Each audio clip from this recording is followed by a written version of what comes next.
अस्सलाम वालेकुम friends, welcome back to my channel. Last video में हमने जीआईटी के असेसमेंट की बात की थी और पार्ट 2 पे हमने ख़त्म किया था। आज हम पार्ट 3 पढ़ेंगे, जो कि यहाँ से हम शुरू करेंगे एलिसिटिंग एब्डोमिनल पेन। यानी कि एब्डोमिनल पेन किसी को अगर हो कि कहीं भी किसी भी वजह से दर्द हो एब्डोमिन में, तो उसको हम कैसे मालूम करेंगे और उसका हमें पता कैसे चलेगा कि ये दर्द किस वजह से है। ठीक है, तो इससे डिफरेंट तरह के जो है वो डिफरेंट टाइप्स के पेन होते हैं। एक उसमें है रीबाउंड टेंडरनेस। रीबाउंड टेंडरनेस जो है ये मरीज को इसमें लिखा हुआ है ना, ये आप पढ़ लीजिएगा। मैं जो चीज़ बता रहा हूँ वो आप सुने कि मरीज को हम सुपाइन पोजीशन में लेटाते हैं, यानी सीधा सीधा लेटाते हैं with knees flexed in to relax the abdomen. मतलब नीज जो है ना, जिसे हम अपनी जो है ना वो टांगे जो है मोड़ के रखते हैं घुटने। ठीक है, तो इसी तरीके से हम उसके नीज रिलैक्स करवाते हैं, फ्लेक्स करवाते हैं, ताकि जो उसके एब्डोमिनल मसल जो है ना वो रिलैक्स हो। फिर क्या करते हैं, place your hand gently on the right lower quadrant, जो इस नाव के राइट साइड पे होगा नीचे की तरफ। ठीक है, जिसको मिकबर्नीज पॉइंट भी कहते हैं, मिकबर्नी पॉइंट। वहाँ पे जो है हम मतलब अम्लाइकस के राइट साइड पे जो है वो हाथ रखते हैं, जैसे ये रखा हुआ है। थोड़ा सा उसको पुश करते हैं, मतलब स्लोली स्लोली डीपली जाते हैं अंदर की तरफ। ठीक है, और जैसे ही हम अंदर जाते हैं तो थोड़ी देर तक, यानी कि 2-3 सेंटीमीटर अंदर जाते हैं, फिर हम क्या करते हैं, एकदम से अपना हाथ हटाते हैं। मतलब हमने अंदर की तरफ लेके गए हाथ, फिर हमने एकदम से हाथ हटाया। एक तो ये हॉर्न वाले भाई, ये बस वाले बड़ी मुसीबत है। तो ये जो है जब हम एकदम से हाथ हटाते हैं, ठीक है, तो अगर उस दौरान पेन को, मतलब जो मरीज़ है उसको पेन महसूस हुआ हाथ हटाते ही, ठीक है, तो इसका मतलब कि वो पॉजिटिव चांस है, पॉजिटिव साइन है। ठीक है, फिर एकदम से जैसे झटके से प्रेशर हटा लेते हैं ना, हाथ हटा लेते हैं। अगर प्रेशर हटाते ही मरीज़ को दर्द शुरू हो जाए तो इसको रिबाउंड टेंडरनेस कहते हैं। ये एक पॉजिटिव साइन होता है कि भाई जो नाफ है या फिर उस जगह जो मिक पॉइंट कहलाता है, उस जगह पे कोई ना कोई मसला होता है। ठीक है, अक्सर स्वेलिंग की वजह से इस तरह की चीज़ होती है। दूसरा जो है दैट इज एलियोसोसाइन, ये पी इसमें साइलेंट होता है। ठीक है, एलियोसोसाइन। एलियोसोसाइन help the patient in supine. वही बात कि इसमें भी हम मरीज को जो है सीधा सीधा लेटाते हैं, लेकिन उसकी जो है टांगे ना बिल्कुल सीधी होती है, जैसे यहाँ पे आप देखते हैं। हम उसको क्या करते हैं, फिर हम उसको कहते हैं कि आप जो है ना अपनी, जैसे उसके राइट साइड पे खड़े हुए हैं, तो हम उसको कहते हैं कि आप अपनी राइट लेग ऊपर की तरफ उठाएं। ठीक है, जब वो उठाते हैं तो आप अपने हाथ से ये जो उसकी थाई होती है ना, इसके ऊपर प्रेशर डालते हैं और उसके जो है पाँव को नीचे की तरफ करते हैं। ठीक है, तो नीचे की तरफ हम प्रेशर दे रहे होते हैं, वो पाँव को ऊपर की तरफ ले रहा होता है। ठीक है, मतलब क्या, एक दूसरे के ऑपोजिट। ठीक है, अगर ये टांग दबाते वक्त उसको दर्द महसूस होता है, ठीक ठीक है, तो फिर ये भी एक टेस्ट होता है और उससे भी हमें पता चलता है कि कोई ना कोई मसला है। ठीक है, फिर यही चीज़ हम दूसरे साइड पे भी अप्लाई करते हैं। और बेसिकली ये मतलब एलियोसोस जो टेस्ट होता है, ये सोस मसल्स के मसल्स होते हैं ना हमारे एब्डोमेन में, जिसको कहते हैं सोस मसल्स, शायद आपने नहीं पढ़े होंगे या पढ़े होंगे। ठीक है, तो इससे उसके इरिटेशन का पता चलता है, उसके इन्फ्लेमेशन का, उनकी चीज़ों का पता चलता है। इसी तरह होता है एब्टूरेटर साइन। एब्टूरेटर ये भी एक मसल ही होता है। ठीक है, जिसमें हम क्या करते हैं कि मरीज के पाँव को एक नी के ऊपर वाले, यानी इस साइड पे, और ये जो एंकल होते हैं टखना, यहाँ पे पकड़ते हैं और 90 डिग्री पे उसको रखते हैं, जैसे ये है। पहले उसको बाहर की तरफ रोटेट करते हैं, यानी अपनी तरफ खींचते हैं, फिर उसको मीडियली अंदर की तरफ, ये लेटरली और मीडियली जो लिखा हुआ है ना। ठीक है, अगर इसकी वजह से पेन महसूस होता है मरीज को हाइपोगैस्ट्रिक रीजन में। हाइपोगैस्ट्रिक रीजन क्या होता है, यानी कि मैदे के नीचे वाले हिस्से में। ठीक है, या नाफ का जो हिस्सा होता है वहाँ पे। तो ये जो है इस बात की निशानी होती है कि ये एब्टूरेटर मसल जो होता है यहाँ पे, वो इन्फ्लेम है या वो कोई इरिटेट हो रहा है। ठीक है, तो इस तरीके से हम जो है वो मसलों का अंदाज़ा लगाते हैं। लास्ट में जो हमने पढ़ना है वो examining the rectum and anus, कि इसका जो है आप अंदाज़ा कैसे लगाओगे, रेक्टम और एनस का जो है वो कैसे लगाओगे। अब यहाँ पे जो चीज़ लिखी है ना, कि अगर मरीज़ की एज 40 साल या उससे ज़्यादा है, तो जीआई असेसमेंट जब आप करोगे तो उसमें जो है रेक्टम और एनस का असेसमेंट ज़रूर करना चाहिए। ठीक है, तो शुरू करने से पहले आप क्या करेंगे, मरीज़ को जो है वो पूरा प्रोसीजर समझा देंगे, कि क्योंकि अक्सर लोग नहीं करने देते और ये ज़रूरी होता है। As a doctor, as a health care worker, आपको इन चीज़ों में शर्म नहीं आनी चाहिए, क्योंकि ये भी बॉडी का पार्ट है। और अगर हम ही इन चीज़ों को इग्नोर करेंगे तो फिर कौन करेगा। ठीक है, तो बेसिकली ये चीज़ समझानी ज़रूरी होती है। पहले हम इंस्पेक्शन करेंगे। इंस्पेक्शन का मतलब यह होता है कि ग्लव्स ग्लव्स पहनेंगे और जो बटक्स होते हैं इनको जो है थोड़ा सा मतलब एक्सपोज करेंगे ताकि जो एनस है वो बिल्कुल प्रॉपर नज़र आए, उसके टिश्यूज प्रॉपर नज़र आए, ठीक है। अच्छा, फिर यहाँ पे ये जो पेरी एनल एरिया होता है ना, यानी कि एनस के इर्द गिर्द का जो एरिया होता है, ठीक है, ये थोड़ा सा नॉर्मल स्किन के मुकाबले में से थोड़ा सा डार्कर होता है, ठीक है। Check for fissures, lesions, scars, inflammation, discharge, rectal prolapse, skin tags and external haemorrhoids. इसमें हम ये सारी चीज़ें देखेंगे कि अगर उसमें कोई दरार वगैरह है, यानी कि कोई ज़ख़म है, कोई निशान है, कोई सूजन है, कोई डिस्चार्ज यानी कोई लिक्विड वगैरह आ रहा है, कोई पस है, ब्लड आ रहा है, ठीक है, या कोई रेक्टल प्रोलेप्स का मतलब ये होता है ना कि अंदर का हिस्सा बाहर की तरफ आ रहा होता है, या कोई मांस का कोई उभराव हो रहा हो, ठीक है, कोई भी मांस हो, या फिर इसी तरह कोई एक्सटर्नल हेमरॉइड्स कहते हैं ना बवासीर को, यानी जो बाहर की तरफ हो। तो ऐसे बहुत सारे मसले अगर हैं तो आपने नोट करने हैं, मतलब इन सारी चीज़ों के लिए हम उसको देखते हैं। Ask the patient to strain as if he is having a bowel movement. हम क्या करते हैं, मरीज से कहते हैं कि भाई आप ऐसा जोर लगाएं जैसे लोग जो है ना वो पाखाना पास करते हैं, ठीक है। तो इससे क्या होगा, इससे अंदर की जो चीज़ें हैं जैसे इंटरनल हेमरॉइड्स हो गए, कोई मास वगैरह हो गया, पॉलिप्स, या फिर इसी तरह का कोई फिशर हो गया जो अंदर की तरफ है थोड़ा बहुत, वो बाहर आ जाएगा। तो जब वो बाहर आएगा तो उसको भी हम देख सकते हैं, सही है। अच्छा, फिर आते हैं हम पेल्पेशन के ऊपर। पेल्पेशन हमने पढ़ा था कि हाथों से किसी चीज़ को महसूस करना होता है। तो हम क्या करते हैं, apply a water soluble lubricant to your glove index finger, ठीक है।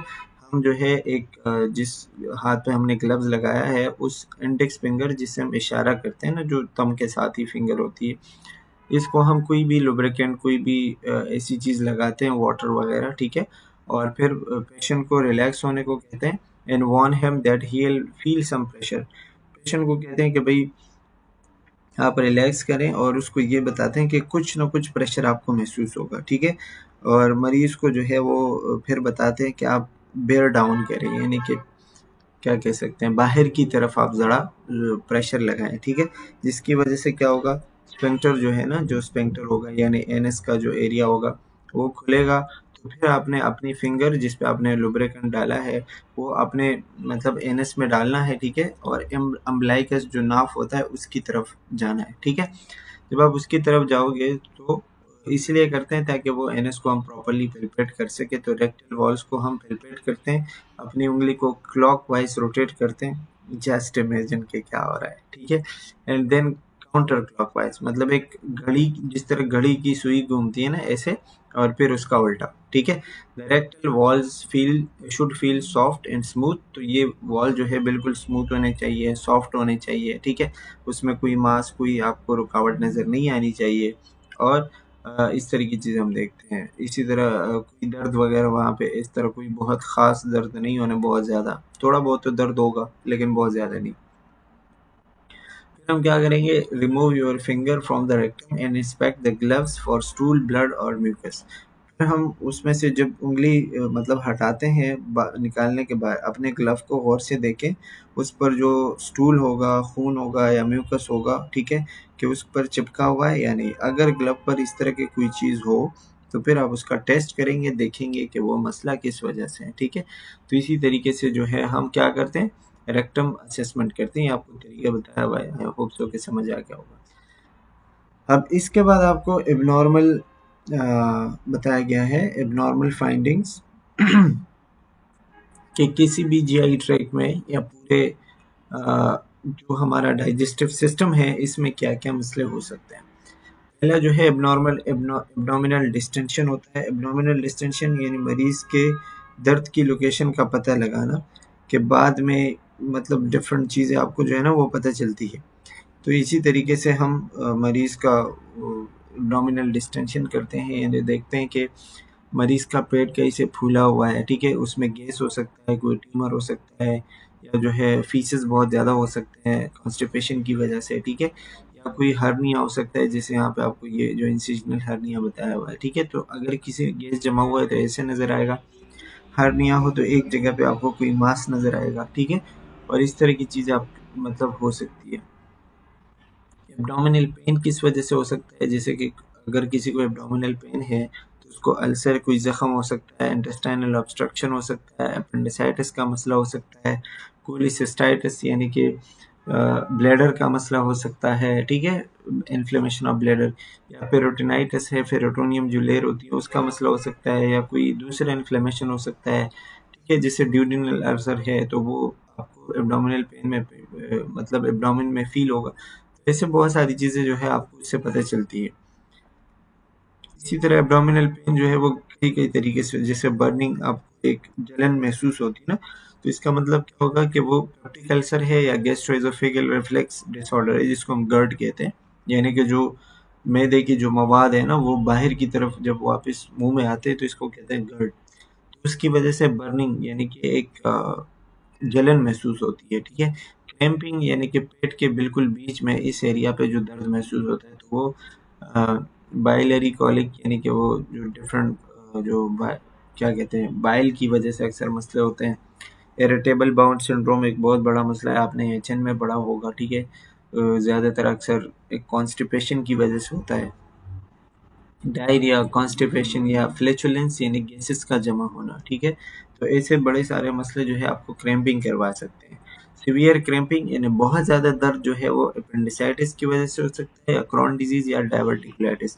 इस बीमारी के डिटेल पे मैं इसलिए नहीं जा रहा क्योंकि ये हमने एएचएन के चैप्टर्स में डिस्कस किए हैं, तो वो वाली वीडियो आपने नहीं देखी तो देख लीजिएगा, उसमें आपको पता चलेगा फिर वो क्या क्या है, वो एक अलग ही टॉपिक है, तो इसलिए उस पर हम नहीं जा रहे अभी, ठीक है। इस तरह स्टेबिंग, स्टेबिंग मतलब ऐसा चुभने वाला जो दर्द होता है ना, तो वो पेनक्रेटाइटिस का आपको शो करेगा, कोलिसिस्टाइटिस का शो करेगा, ठीक है, मतलब ब्लैडर जो इन्फ्लेमेशन होगा, ठीक है। अगर ये चीज़ें फील होती हैं तो मतलब इससे आपने वो अंदाज़ा लगाना है, सही है। अब आगे जो है आपको बताया एब्डोमिनल पेन ओरिजिन, मतलब जब आप क्या करेंगे, पेट के दर्द की जो असल जगह होती है ना वो मालूम करेंगे, तो मरीज की दर्द की लोकेशन का पता लगाने के बाद ये जो चार्ट आपको नीचे दिया हुआ है, ये आपको जो है वो हेल्प करेगा कि वजह मालूम करें कि भाई वजह दर्द जो जहाँ पे महसूस हो रहा है वो उसके वजह क्या है, या फिर किस वजह से है, वो दर्द आ कहाँ से रहा है, ठीक है। तो पहले हमने इस चीज़ को समझना है, visceral pain, parietal pain, referred pain. तो ये तो खैर अगर ये चीज़ हमें समझ आ गई तो नीचे वाला तो आप पढ़ भी सकते हैं खुद ही। विज़रल पेन क्या होता है कि अंदर के अर्गन अर्गन की जो खुद की तकलीफ से पैदा होने वाला जो दर्द होता है ना, एक धीमा सा महसूस होने वाला, कुछ ज़्यादा महसूस नहीं होता, ठीक है, वो विज़रल पेन कहलाता है।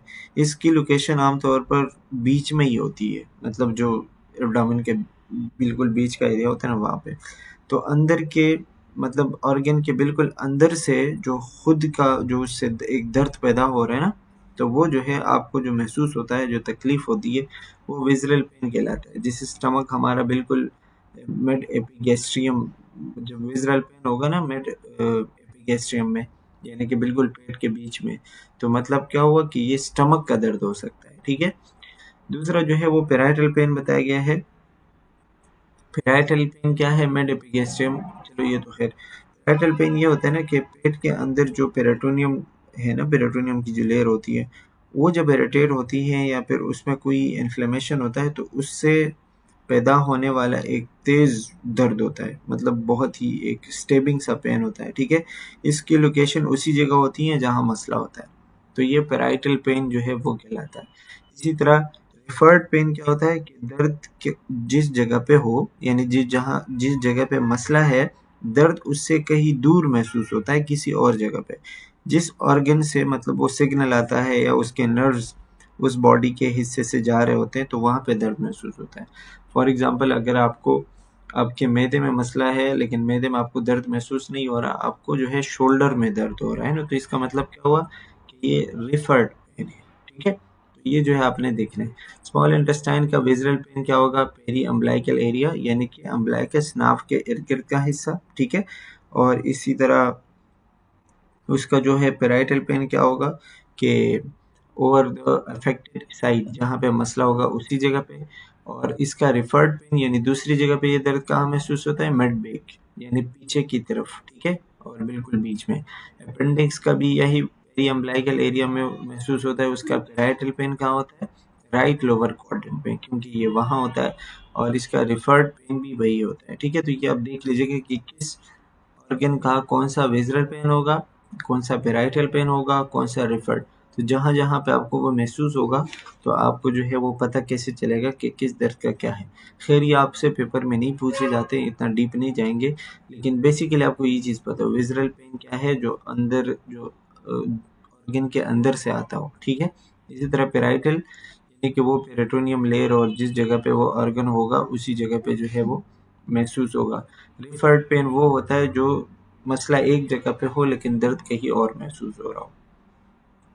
ओके, अच्छा, इसी तरह आपको जो है एबनॉर्मल एब्डोमिनल साउंड्स के बारे में बताया गया है कि कुछ जो साउंड्स आते हैं और साउंड्स एब्डोमेन में सुनना और उसको समझना बड़ा इम्पोर्टेंट काम होता है। ठीक है, तो उसमें एबनॉर्मल साउंड जो है वो क्या होते हैं, देखिए सबसे पहले आपको बताया hyper active sound.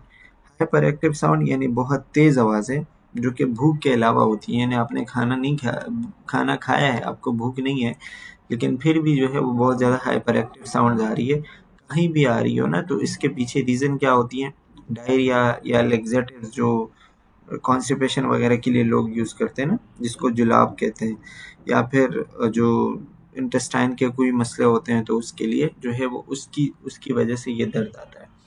Hypo active sound क्या होता है कि बिल्कुल धीमी सी आवाज़ होती है, ठीक है, मामूली से, और फिर गायब हो जाती है, इसको कहते हैं इन देन एब्सेंट। ये भी कहीं भी आपको महसूस होता है, ये पैरालाइटिक इलियस या पेरिटोनाइटिस की वजह से जो मसले होते हैं उसकी वजह से पैदा होता है।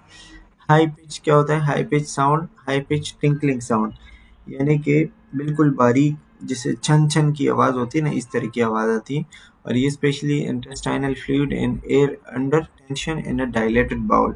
ये क्यों होता है, जब आंतों का काम बंद हो जाए, ठीक है, जो इंटेस्टाइन होते हैं, या फिर जो पेरिटोनियल लेयर है वो सूज जाए, उसकी इन्फ्लेमेशन हो जाए, तो इसकी वजह से होता है। हाई पिच रशिंग साउंड, ये भी आपको बताया गया है। सिस्टोलिक ब्रूट्स, और ये सारे साउंड। सिस्टोलिक ब्रूट्स क्या होते हैं, चलो ये मैं बता देता हूँ। ये जो है ना खून की नाली की आवाज़ें होती हैं, जो ब्लड वेसल, जैसे दिल के जो वो मरमर साउंड आता है ना, उसी तरह की आवाज़ होती है।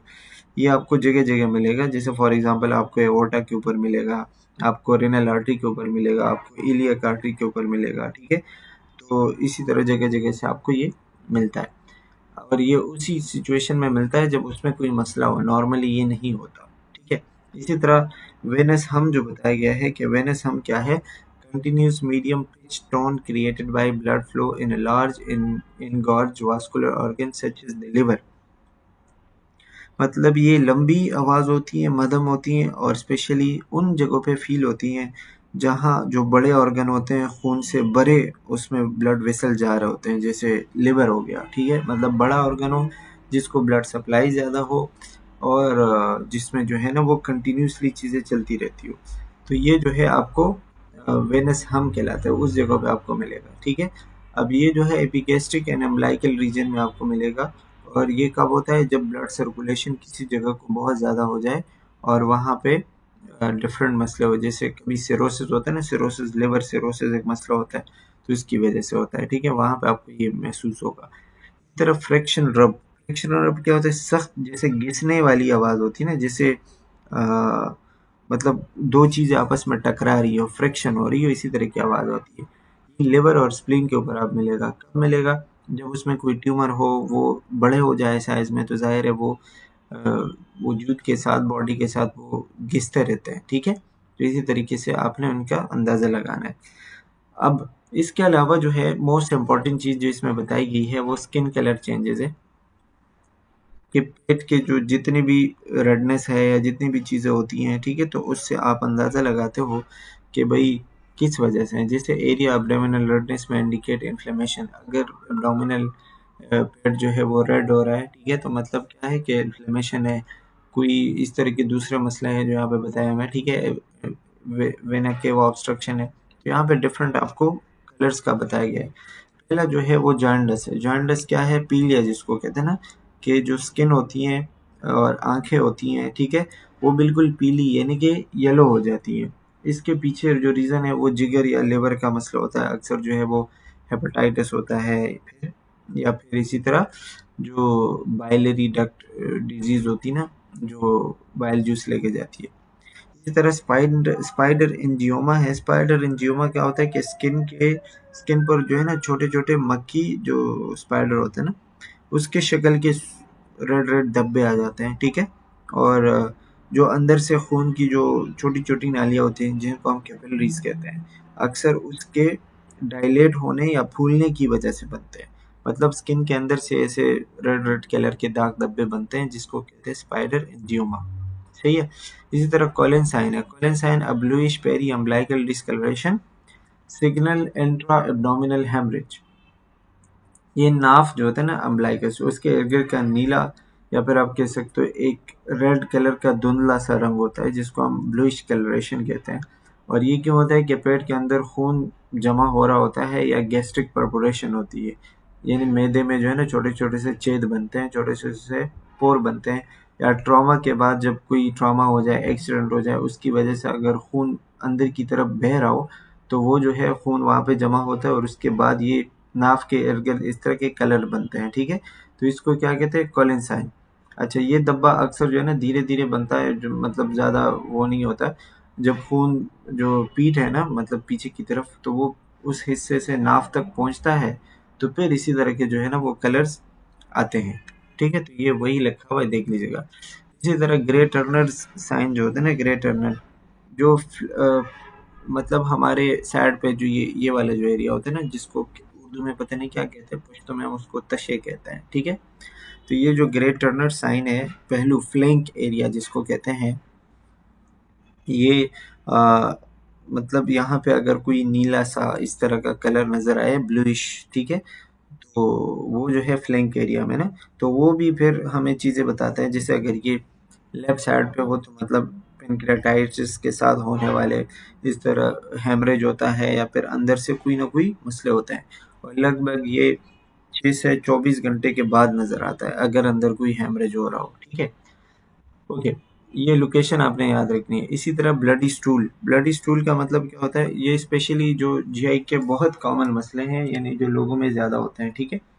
तो वो ब्लड स्टूल होता है, यानी कि पखाने में जो है ना वो ब्लड आना, उसको कहते हैं ब्लड स्टूल। तो ये इसको वो भी कहते हैं हेमाटोशीजिया कहते हैं इसको बेसिकली, ठीक है। हेमाटोशीजिया याद रखना ये पॉइंट।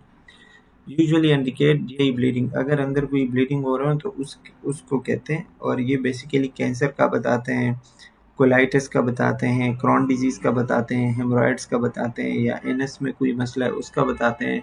तो बेसिकली मतलब इन चीज़ों से हमें बहुत सारे ब्लड अगर आ रहा है ना पाखाने में तो उसका उससे बहुत सारी चीज़ों का आप अंदाज़ा लगा सकते हो। इस तरह कॉन्स्टिपेशन है जिसको हम कहते हैं कब्ज़। कब्ज़ में क्या होता है, इमोबिलिटी, यानी कि जब बंदा ज़्यादा बैठता है या उसका लाइफ़स्टाइल ही ऐसा होता है कि वो कुछ मतलब घूमता फिरता नहीं है, कुछ दवाइयों की वजह से होता है, मूवमेंट की कम होने की वजह से होता है, ठीक है। तो इसकी वजह से क्या होता है कि पेट में जो है ना दर्द होता है, भारीपन का एहसास होता है बंदे को, वो उसका स्टूल पास नहीं होता है, वॉशरूम नहीं जाता, पखाना उसका नहीं आ रहा होता, ठीक है। तो a patient with complete intestinal obstruction won't pass flatus stool and won't have bowel sounds below the obstruction, ठीक है। अब पेशेंट जो कि जिसको मतलब ये मसला हो ना तो उसका फ्लैटस यानी गैसेस भी नहीं पास होती, ना उसको जो है पखाना आता है, ना उसके उससे इंटेस्टाइन से आपको कोई आवाज़ मिलती है, ठीक है। और मतलब ये चीज़ें उसके साथ चलती रहती है, तो इसके लिए ये मुश्किल होता है, ठीक है। इसी तरह डायरिया जो होता है ना, डायरिया आपको पता है कि जो ब्लडी वाटरी स्टूल आता है और इसमें जो है वो बेसिकली बॉडी से जो है ना वो सारी मतलब चीज़ें निकल जाती है, जितना भी पानी वगैरह होता है। तो ये अक्सर कोई टॉक्सिक चीज़ होती हैं, दवाइयाँ होती हैं, या कोई जीआई ट्रैक की कोई बीमारी होती है जैसे क्रॉन डिजीज़, ठीक है। तो इस तरह की मसले जो है उसमें होते हैं। अब इसमें जो है क्या होंगे कि पेट में जो है ना वो मरोड़ होते हैं, क्रैम्पिंग जिसको कहते हैं, ठीक है। और इसी तरीके से एनोरेक्सिया होगा, कुछ खाने को दिल नहीं करेगा, साउंड ज़्यादा होंगे, डायरिया होगा, ब्लडी डायरिया भी हो सकता है। अगर ब्लडी डायरिया है तो इसका मतलब क्रॉन्स डिजीज़ है या अल्सर है या इस तरह के कोई दूसरे मसला है, ठीक है। ओके, इसी तरह एक और मसला जिसको हम कहते हैं डिस्फेजिया। डिस्फेजिया का मतलब होता है निगलने में मुश्किल होना, खाने में मुश्किल होना, ठीक है। तो ये जो है इसको कहते हैं डिस्फेजिया, ठीक है। तो ये डिफ़िकल्टी सॉल्विंग में be accompanied by weight loss, यानी इसके साथ साथ अगर कोई बंदा खाएगा नहीं तो ज़ाहिर है वेट लॉस होगा। अब इसकी वजह से कोई ऑब्स्ट्रक्शन हो सकता है, मतलब ये कोई ऑब्स्ट्रक्शन या एक्लेजिया होता है या कोई मैदे का मसला होता है या न्यूरोलॉजिकल डिजीज़ है जैसे स्ट्रोक हो गया, पार्किंसन हो गया, ठीक है, तो इसकी वजह से डिस्फेजिया हो सकता है। नोज़िया वोमिटिंग आपको पता है कि जो उल्टियाँ वगैरह होती हैं तो ये भी कोई अंदर कोई मसले की वजह से हो सकता है, हार्ट अटैक की वजह से हो सकता है, मैदे के मसले की वजह से हो सकता है, अपेंडिसाइटिस की वजह से हो सकता है, कभी किसी को कब्ज हो, बाउल ऑब्स्ट्रक्शन हो, कोलिसिस्टाइटिस हो, पेनक्रेटाइटिस हो, बुलिमिया नर्वोसा जो एक ईटिंग डिसऑर्डर है, ठीक है। तो बहुत सारे मसले ऐसे हो सकते हैं जिसकी वजह से बंदे को नोज़िया वोमिटिंग हो सकती है। हेपेटोमेगेली का मतलब होता है इनलार्जमेंट ऑफ द लिवर, जब लिवर जो है ना वो साइज में बड़ा हो जाए, इसको कहते हैं हेपेटोमेगेली। ये जो है ज़्यादातर हेपेटाइटिस की वजह से हो सकता है या किसी लिवर डिजीज़ की वजह से हो सकता है। स्प्लीनोमेगेली क्या होता है? स्प्लीन का बढ़ जाना, इनलार्जमेंट ऑफ स्प्लीन, और ये जो है इंक्लूड ये क्या लिखा हुआ है, mononucleosis, trauma, illness that destroy red blood cell. जब रेड ब्लड सेल जो है वो बहुत ज़्यादा टूटते हैं, जैसे स्पेशली जब किसी को एनीमिया हो, किसी को थैलेसीमिया हो, हीमोफीलिया हो, ऐसी चीज़ें हो, तो उसमें स्प्लीनोमेगेली होती है, ब्लड डिसऑर्डर रिलेटेड होता है, ठीक है। So that's all for this chapter, I hope you got it, and यहाँ पे हमारा ये चैप्टर ख़त्म हो गया। Thank you for watching, take care, bye bye.